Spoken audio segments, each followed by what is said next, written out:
when you look at Jewish teachings, where they in top of the you talk about there being 6 genders, and this, at least as far as recorded, depending on which gender it is, dates between the 1st and 6th century CE. So it kind of winds up being this really interesting thing where, so it's kind of odd because there's different interpretations of what they're actually trying to say. Sure.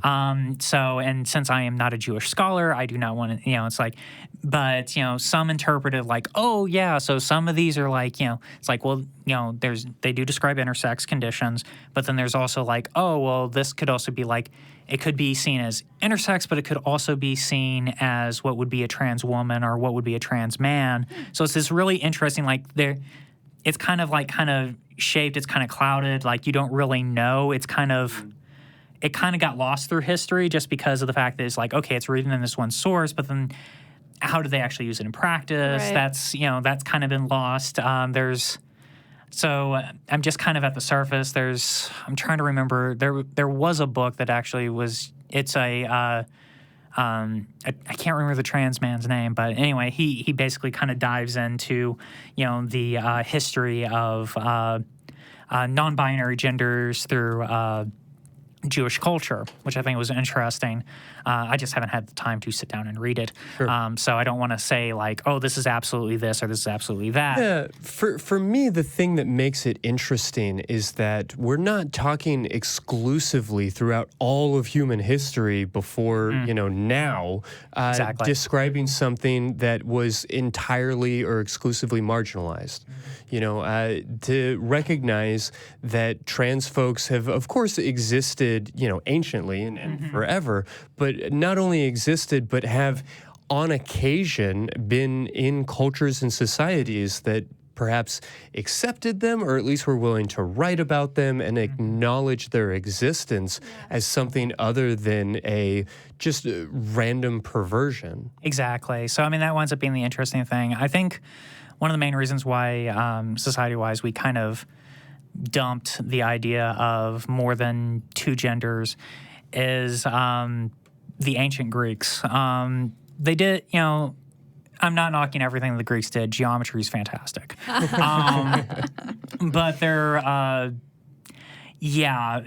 science is a bit lacking. And it wouldn't have been so bad if it basically, the Romans adopted it, and then they conquered most of Europe, and then Europe colonized most of the world. So we're kind of stuck with this ancient idea that was bad when it came out, and we're just kind of stuck with it. And we're trying to get rid of it, and we're trying to go back to all the beauty of kind of these gender, all these different types of genders that were accepted worldwide for, thousands of years, where, we're digging up grave sites with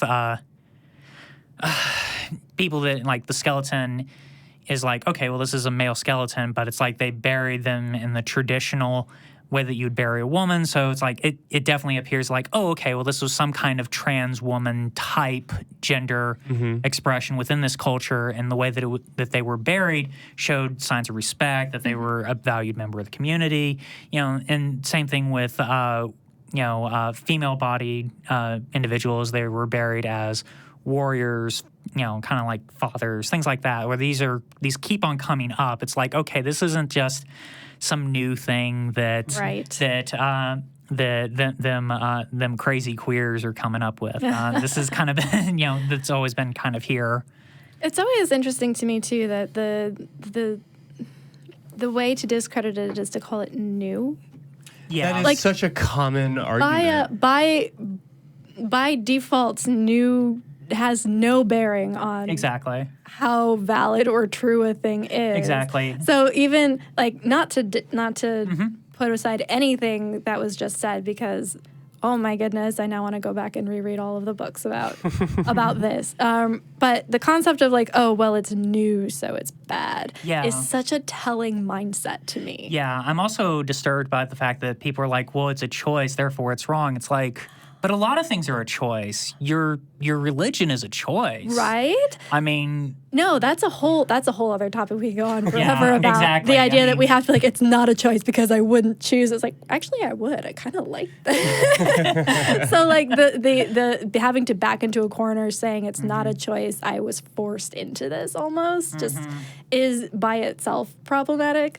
Yeah, I mean, having Yeah. to create messaging to combat an ignorant point of view that is not inaccurate, but isn't necessarily the best or most genuine version of the argument. Well, again, it becomes very black and white, very binary, very this Exactly. or that. When Yeah. more than likely, it's a combination of a lot of different factors that can't be classified as one thing or another, like gender. yeah. Well, with